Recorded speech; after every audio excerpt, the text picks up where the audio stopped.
Hello, ang ating pag-aaralan ngayon ay English words, how to read and its meaning. Hello guys, ulitin natin ang ating pag-aaral. Simula ulit tayo sa letter B. Nakaraan ang pinag-aaralan natin ay letter A, which is aunt, alibi, allow, about. So ngayon, ang pag-uusapan naman natin is letter B, borrow. Borrow. So, paano nga ba natin i-pronounce ng maayos ang borrow? So, ang pagkabasa dito ay ganito. B-R. Wait lang. Borrow. Where's my pambura?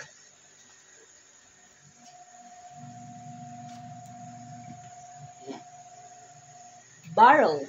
Na ang ibig sabihin ay hiram o paghiram. So, gagamitin natin siya sa sentence para mas maunawaan.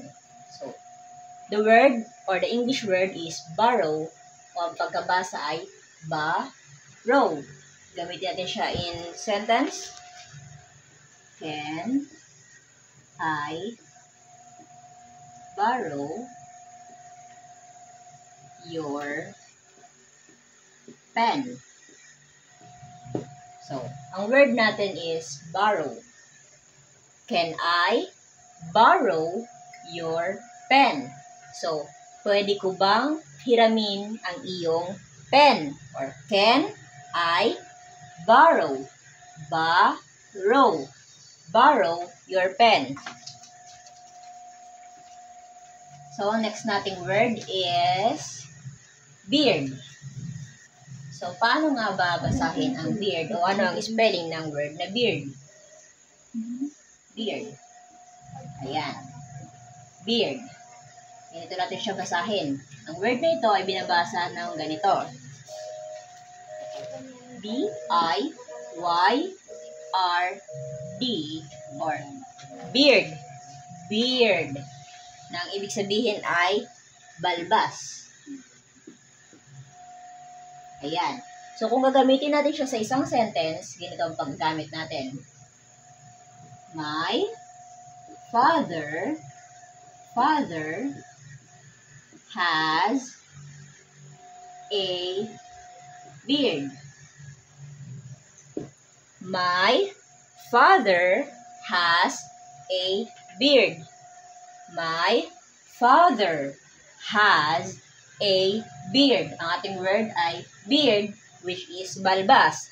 Ang aking ama o papa ay may balbas. Ang next word natin, dahil alam na natin ang meaning at kung paano basahin ang beard, ang next word natin ay brain. So, ganito ang spelling ng brain. B-R-A-I-N. Brain. At ganito natin siya basahin. B-R-E-Y-N. Brain, ang ibig sabihin ay utak. Yan. Brain. Brain. Basahin natin or gawin natin siya sa isang sentence. The zombies loves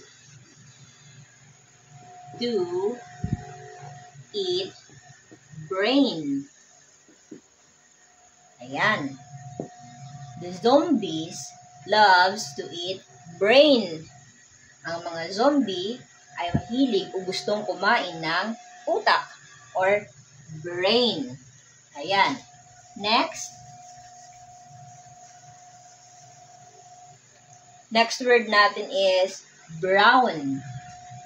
Brown. Color, brown. Dito natin siya basahin. B-R-A-W-N. Brown. Brown. Brown. Na ang Tagalog o ang ibig sabihin ay kayumanggi.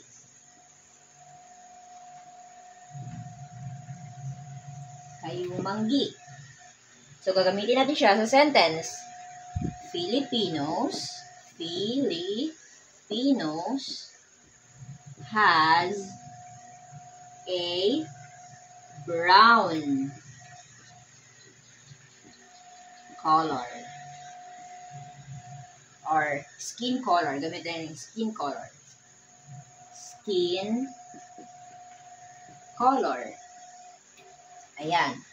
Filipinos has a brown skin color. Ang mga Pilipino ay may kayumangging kulay ng balat. Brown. The word is brown. So, our fifth word is color ulit. Is blue. Blue. Basahin natin siya ng ganito. B-L-U. Blue. Na ang Tagalog ay asul. Ayan. Gamitin natin siya sa isang sentence. My bag is color blue.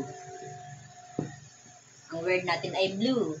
My bag is color blue.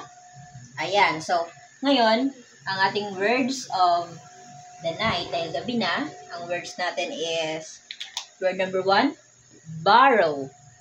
B-O-R-R-O-W. Borrow. Next is beard.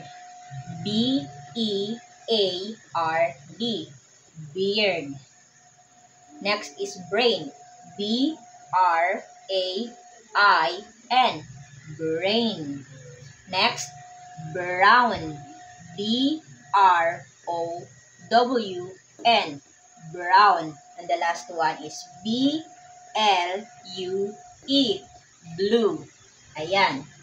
So, another assignment, gagawa nito siya ng simple sentence o simpleng pangungusap at ipapasa sa akin.